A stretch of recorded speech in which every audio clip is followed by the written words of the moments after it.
మన CM Revanth sir మంత్రులు దావోస్కు వేరు కదా మస్తు పెట్టుబడులు పట్టుకొచ్చామని. కానీ దావోస్లా మనోళ్ళు నడిపే కథ ఏం దొరికేనా దావతులు దావతులు చేసుకుంటారు కాదు గిట్లనే చెప్పుకుంటున్నారా మరి. ఇక పెట్టుబడుల సంగతి అంటారా కొండంత రాగం తీసి ఏదో పాట పాడినట్టే అయింది కథ. అసలు ఈ దావోజు టూరు కథ ఏంది, ఏమిటికి వేరు, ఏం చేసిరు, ఏ పాట పెట్టుబడులు పట్టుకతారు, చేసింది ఏంది, చెప్తున్నది ఏంది అరుచుకుందాం అన్నట్టు మనోళ్ళు దావోస్ దాకా పోయి ఏం చెత్తాన్లో చూడురోలా మీరే.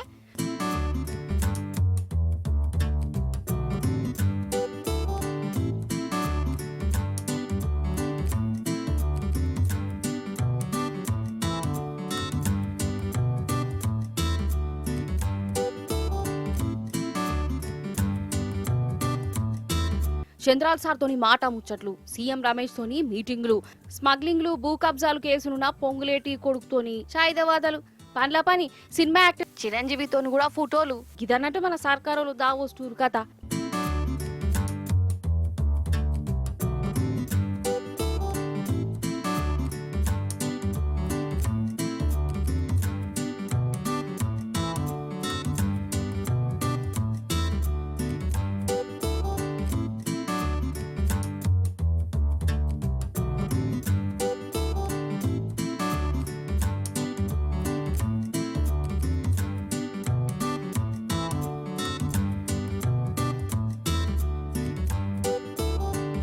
పెట్టుబడులనే కాదు పేపర్లో కూడా రాసిరు కదా, టీవీలలో కూడా చెప్తురు కదా అని అంటారా. ఆడికి ఎత్తానా ఈనాడు పేపర్ల చూడురి 23,000 కోట్ల పెట్టుబడులు వచ్చినాయి అని రాసిందా.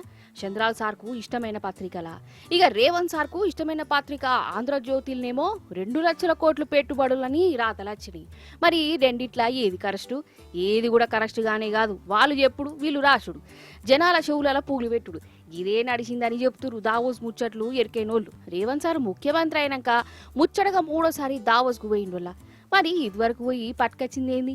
ఇన్ని లక్షల కోట్లు, అన్ని లక్షల కోట్లు, వేల కొద్ది నౌకర్లని చెప్పుకుంటూ పోయిండు కదా. అసలు పోయినసారి దావోస్కు పోయిన పని ఏమైందో ఇప్పటిదాకా దాని మీద సాపుడే లేదు. అసలు ఏం కంపెనీలు వచ్చినాయి, ఎన్ని నౌకర్లు ఇచ్చారు, దాని మీద కంసే కం కాగితం మీదలన్నా రాసి జనాలకు చెప్పలే. ఇక ఇప్పుడు మల్క పోయి వాళ్ళ టీవీలు పేపర్లలో మళ్ళా గవే లక్షల కోట్లు ముచ్చట్లు పాట పాడుతూ పెట్టుబడులు వచ్చినాయని సలికోట్లు వేసుకొని ఫోటోలు దిగుతురు కదా, కాగితాలు మార్చుకుంటురు కదా అనుకునేరు. గవన్నీ లోకల్ కంపెనీలట. అంతెందుకు గ్రీన్ కో కంపెనీ ఉన్నది, అది లోకల్ కంపెనీ. దాంతోని మనోళ్ళు ఒప్పందం చేసుకున్నారు. గా ఒప్పందం కోసం దావోస్ దాకెందుకోలా గిడ చేసుకోరాదా. లాస్ట్కు ఈ పెట్టుబడుల ముచ్చట్లు ఉద్దర ముచ్చట్లే, అయ్యేది లేదు పోయేది లేదు, పైసలు దాంటుగాని కాంగ్రెస్ ఎంపీలు రాజీవ్ శుక్లా, జయరాం రమేష్ అంటారు.